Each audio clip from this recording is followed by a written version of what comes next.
భూమి ఇది భగవంతుడి సృష్టి, పంచభూతాలలో ఒకటి. ఆ పరమాత్ముడి ప్రకృతి సృష్టి పరంపరలో భాగంగా పృథ్వీ వ్యాపస్తేజో వాయురాకాశాత్ అన్న ఆర్యోక్తిని అనుసరించి ఆ పంచభూతాల పరస్పర సమన్వయ పరిణామ ప్రక్రియలో భాగంగా ఈ విశ్వాంతరమంతయు కూడా 3 వంతుల నీరు, 1 వంతు మాత్రమే భూమి ఏర్పడింది. ఈ భూమిలో కూడా మంచు పర్వతాలు, ఎడారులు, దండకారణ్యాలు, కీకారణ్యాలు, అభయారణ్యాలు, కొండలు, గుట్టలు, లోయలు ఇవన్నీ పోగా నివాసయోగ్యమైనటువంటి స్థలం కేవలం 12 నుంచి 15% మాత్రమే. ఈ స్థలంలో కూడా పారిశ్రామిక కేంద్రాలు, పర్యాటక కేంద్రాలు, ఆధ్యాత్మిక కేంద్రాలు ఇవన్నీ పోగా సామాన్యమైనటువంటి జనజీవన స్రవంతికి నివాసయోగ్యమైన స్థలం కేవలం 10 నుంచి 12% మాత్రమే. ఇంత తక్కువగా భూమి ఉన్నది కాబట్టే గతంలో రాజ్యాల మధ్య యుద్ధాలు జరిగినా, ఎందరో రాజులు నేల కొరిగినా, మరెందరో రాజులు కీర్తి శిఖరాలను అందుకున్నా, నేడు దేశాల మధ్య వాగ్యుద్ధాలు జరుగుతున్నా, ప్రచ్ఛన్న యుద్ధాలు జరుగుతున్నా, ప్రత్యక్ష యుద్ధ వాతావరణం నెలకొన్నా అది కేవలం భూమి కోసం మాత్రమే. కారణం, భూమి యొక్క వైశాల్యం తరగదు, భూమి యొక్క పరిమాణం పెరగదు. కాబట్టి భూమి యొక్క విలువ పెరుగుతుంది.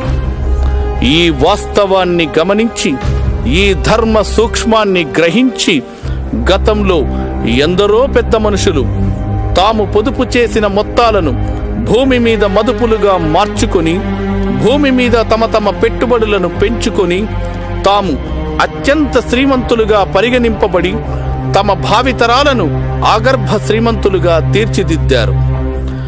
భూస్వాములు, జమీందారులు, పట్టాదారులు పేరు ఏదైనా తమ ఉనికి మాత్రం భూమి చుట్టే పరిభ్రమిస్తోంది.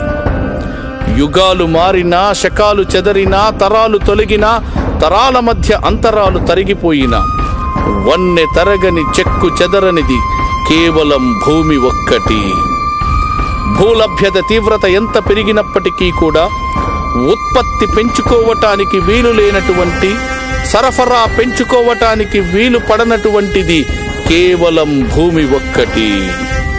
నేడు అపర కుబేరులుగా పరిగణింపబడుతున్న వారందరూ కూడా వారి వారి ఆస్తుల ఆధారంగా తమ స్థానాలను నిర్ణయించినప్పుడు అందులో ప్రధానమైనటువంటి భూమికను పోషించింది కేవలం భూమి మాత్రమే. సరిగ్గా 25 సంవత్సరాల క్రితం కేవలం 50,000 రూపాయల నుండి 1,00,000 రూపాయల మొత్తం పెట్టుబడి పెడితే 100 గజాల నుండి 200 గజాల వరకు ఇంటి స్థలం మన సొంతమయ్యేది. కానీ నేడు అదే భూమి 1 గజం విలువ 50,000 రూపాయల నుండి 1,00,000 రూపాయల వరకు పెరిగింది.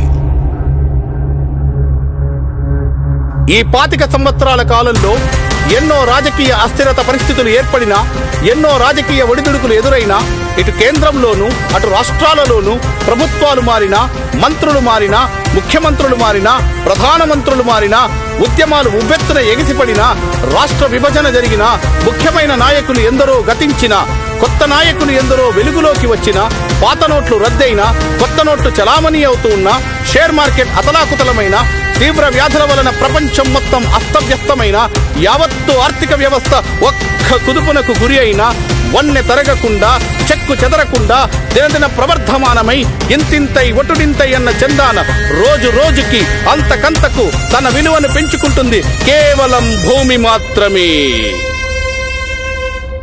అందుకే ఆలోచించండి, ఆలోచించి తెలివైన నిర్ణయం తీసుకోండి. భూమి మీద పెట్టుబడి పెట్టండి.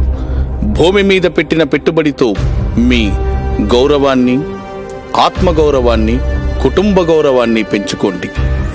భూమి మీద పెట్టుబడి పెట్టడానికి వేచి చూడకండి. భూమి మీద పెట్టుబడి పెట్టిన తరువాత వేచి చూడండి. Don't wait to invest, invest and wait. ఎందరో మహానుభావులు, అందరికీ వందనాలు.